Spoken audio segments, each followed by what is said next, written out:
தமிழகம் எங்கும் கிளைகள் கொண்ட Annamalai institute of hotel management and hospital management படிப்பில் சேர்வதற்கான அட்மிஷன் நடைபெறுகிறது. கடலூர் மாவட்டம் மலையடி குப்பத்தில் முந்திரி மரங்களை வேரோடு பிடுங்கிய மாவட்ட நிர்வாகத்தை கண்டித்து கிராம மக்கள் 3 நாளாக தொடர் போராட்டத்தில் ஈடுபட்டு வருகின்றனர். இது தொடர்பான முழுமையான விவரங்களோடு எமது செய்தியாளர் விவேக்குமார் இணைந்திருக்கிறார். வணக்கம் விவேக்குமார், அங்கு போராட்டத்தில் ஈடுபட்டிருக்கும் மக்களின் கோரிக்கைகள் என்னென்ன?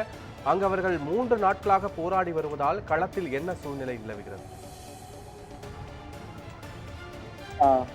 வணக்கம் பத்மநாபன். கடலூர் அடுத்த மலையடிக்குப்பம் பகுதியில பட்டா வேண்டி விவசாயிகள் தொடர் போராட்டத்தில் ஈடுபட்டு வரக்கூடிய சூழ்நிலையில இன்று 3வது நாளாக பதற்றமான சூழல் அப்பகுதியில நிலவி வருகிறது. கடலூர் அருகே உள்ள மலையடிக்குப்பம், பெத்தாங்குப்பம், கொடுக்கன்பாளையம் உள்ளிட்ட பகுதிகளில் 164 ஏக்கர் அரசு புறம்போக்கு இடத்தை கடந்த 3 தலைமுறைகளாக அந்த பகுதி மக்கள் விவசாயம் செய்து வாழ்ந்து வருகின்றனர். இந்த நிலையில அந்த இடத்துல முந்திரி, பலா உள்ளிட்ட பல்வேறு வகையான மரங்களை ஜேசிபி இயந்திரங்களை கொண்டு கடந்த சில தினங்களுக்கு முன்பு முழுமையாக பிடுங்கி எறிந்தனர். இதனை அடுத்து அந்த பகுதியில அப்பகுதி மக்கள் நீதிமன்றத்துல வழக்கு தொடர்ந்து அந்த வழக்கும் தற்போது நிலுவையில் உள்ளது. இதனை அடுத்து கடந்த சில தினங்களுக்கு முன்பு கடலூர் மாவட்டம் சிதம்பரத்திற்கு வந்த தமிழக முதல்வர் மு க ஸ்டாலின் ரூபாய் 75 கோடி மதிப்பீட்டுல அந்த கொடுக்கன்பாளையம் பகுதியில தோல் அல்லாத காலனி பூங்கா அமைக்கப்படும் என்ற ஒரு அறிவிப்பை வெளியிட்டார். இந்த அறிவிப்பு வெளியானது அப்பகுதி மக்களிடையே மிகுந்த கொந்தளிப்பை ஏற்படுத்தியது. ஏற்கனவே அந்த இடத்தில் தொழிற்சாலை அமையக்கூடாது என பொதுமக்கள் தொடர்ந்து போராட்டத்தில் ஈடுபட்டு வரக்கூடிய சூழ்நிலையில முதல்வரோட அறிவிப்பு அப்பகுதி மக்களை மிகுந்த அதிர்ச்சிக்குள்ளாக்கியது. இதனைத் தொடர்ந்து தமிழ்நாடு விவசாயிகள் சங்கத்தின் மாநில பொதுச்செயலாளர் சுவாமி நடராஜன், அதே போல மாநில தலைவர் ரவீந்திரன் உள்ளிட்ட தமிழ் கட்சியினர், அதே விவசாய சங்கத்தினர், அதே போல பொதுமக்கள், அந்த கிராம மக்களத்தில் இருக்கக்கூடிய பொதுமக்கள் தொடர்ந்து போராட்டத்தில் ஈடுபட்டு வருகின்றனர். அதன்படி நேற்று முன்தினம் அவர்கள் போராட்டத்தில் ஈடுபட்டதை தொடர்ந்து தொடர் காத்திருப்பு போராட்டமாக அறிவித்து அந்த போராட்டத்தை நடத்தி வருகின்றனர்.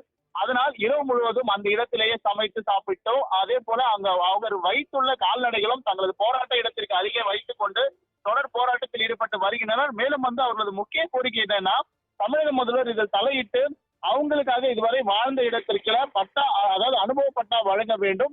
மேலும் அங்க அமையக்கூடிய அந்த காலனி பூங்கா வேறு இடத்திற்கு மாற்றம் செய்யப்பட வேண்டும். மேலும் அந்த இடத்துல தொழிற்சாலை அமைந்தால் நீர்வளமும் நிலவளமும் பாதிக்கப்படும். எனவே முதலமைச்சர் இதில் உரிய நடவடிக்கை எடுக்க வேண்டும் என்று இந்த போராட்டத்தில் தொடர்ந்து ஈடுபட்டு வருகின்றனர்.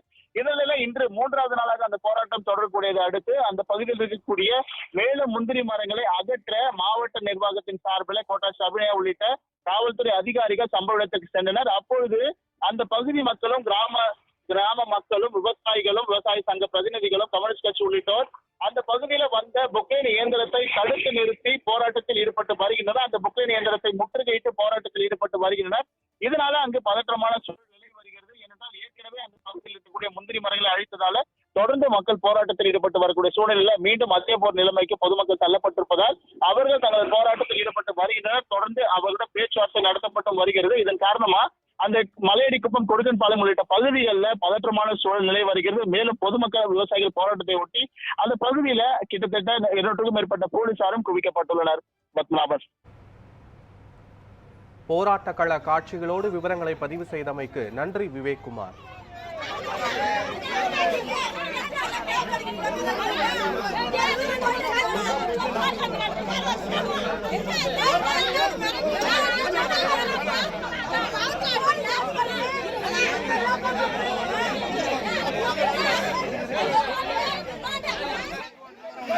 வண்டி நம்மளோட போட்டோ கேக்குறாங்க அவங்க ஹைகோர்ட்ல.